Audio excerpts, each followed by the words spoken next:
Hello everybody, welcome back to C&S Corvettes in sunny Sarasota, Florida. This is your Corvette buddy Lyle, here to talk to you about more fun, interesting, and hopefully exciting Corvette stuff. Before we get started today, as always, please take the time to subscribe to our videos, click the notification bell. If you like what we do today, make sure to like the video. And if you have questions or if you just want to share a story or whatever, put it in the comments below, because the comments are the best place for me to react with you guys when you have questions or anything like that. So all of that helps me help you. Thank you very much.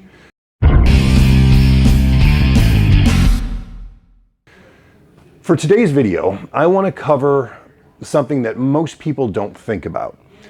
When you take your car in to have it serviced, especially your old car, and when I say old car, I mean something 10 years old or older.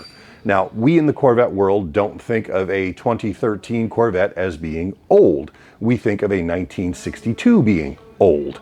But in car reality, a 10-year-old car is a pretty old car. Most manufacturers design their cars only to last 8 years.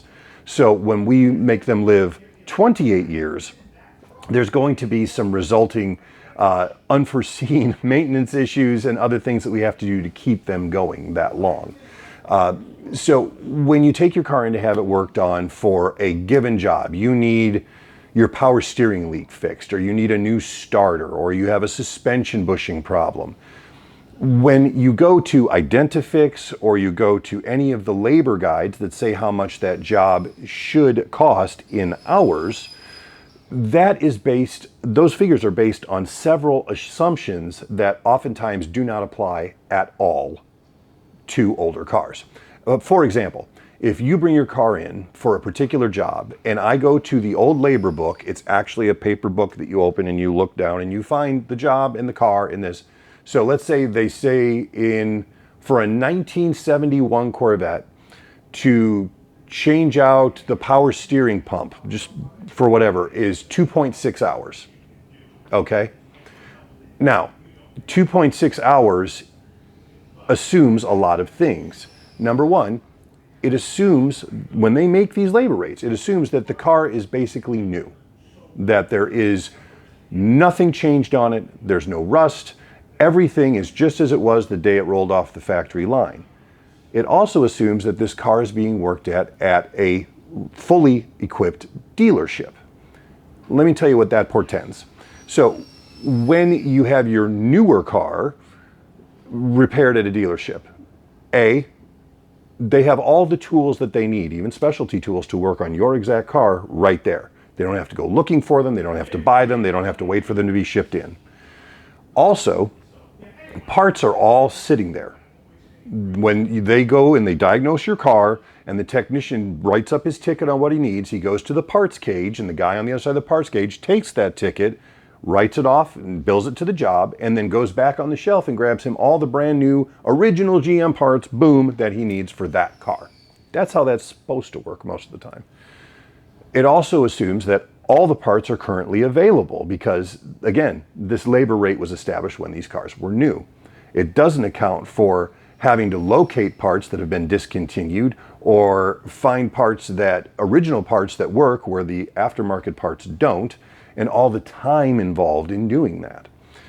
It also assumes, of course, the car is unmodified. It doesn't have the custom stereo. It doesn't have a bunch of go-fast parts on it that have to come off to access the thing you're trying to fix.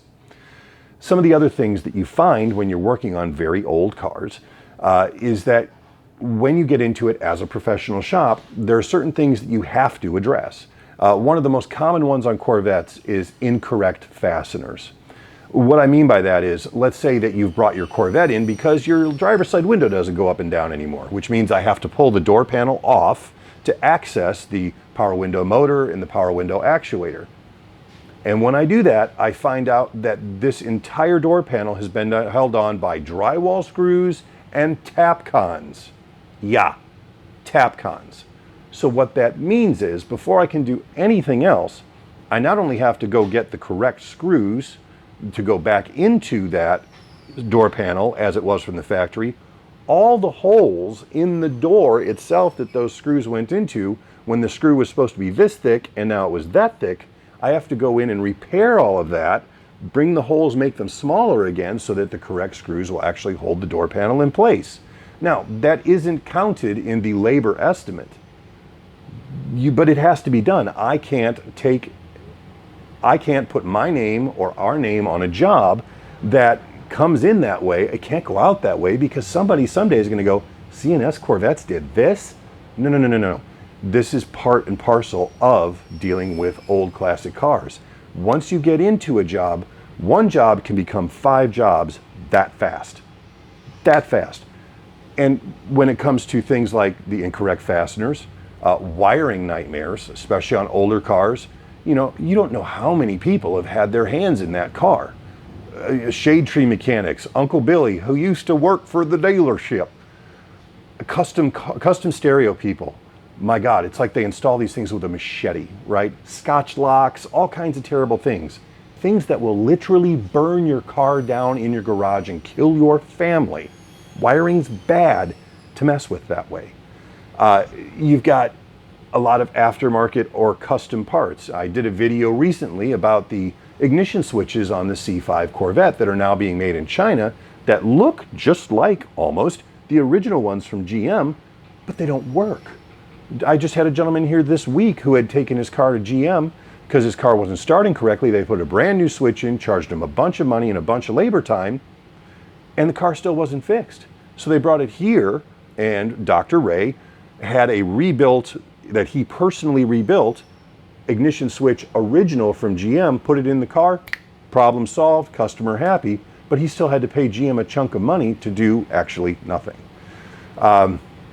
Older cars, again, rust is a huge issue, especially if we're working under the car on things like suspension or, bracketry or whatever. When it's brand new, you put your wrench on it and you just untighten it, bolt comes out, boom, done. Well, when it's rusty, or the bolt head is rounded off, or it's the wrong bolt, or it's been cross-threaded, or, now all of a sudden that 5-minute function could become a 3-hour function. There's a saying, and there's a plaque that I love, and I've got a picture posted of it here. Read it with me. Every 20-minute job is one broken bolt away from being a 3-day ordeal. It is absolutely true. Anybody who works on older cars can tell you this is absolutely true. That's how a 2.6-hour job can become a 10-hour job very, very quickly. Now, if your shop is doing its due diligence, it can't avoid that growth in labor hours because it's necessary. What they can avoid is not telling you about it as it happens. Communication is the key. When you're dealing with a shop who communicates with you clearly and concisely and in a timely fashion about what is going on, you're not shocked at the end of the day when you get your bill and your bill is 10 hours instead of 2.6 because you've been told why. There's photographic documentation of the things that had to be done. And while you may not be thrilled that the job cost more, you at least have the peace of mind to know that it was done right and won't have to be redone by somebody else. That's basically it. So labor rates online, in some, are incredibly unreliable because when you're talking about a car that is more than 10 years old, it has nothing to do with reality anymore because that car isn't the same car it was when it was brand new. Even the nicest cars have 1 or 2 things on them that aren't quite what they were originally, but the cars that aren't so nice, that people are trying to make nice, they can be a cornucopia of problems. As long as the shop is communicating with you, you should be willing to understand that this is necessary to get the quality of job you want and the quality of job that the shop requires to maintain their good name and their reputation. I hope you found this interesting. If you've had stories about your own experience with some of this, working on your own cars or dealerships or mechanics who treated you really, really great, or maybe some situations you ended up in where you weren't communicated with, if you have those stories, put them in the comments below. I'd love to read about them, and maybe that'll help me inform a future video I do about a similar subject. Anyway, I hope you guys have a great weekend. Thank you so much for watching, and we'll see you soon.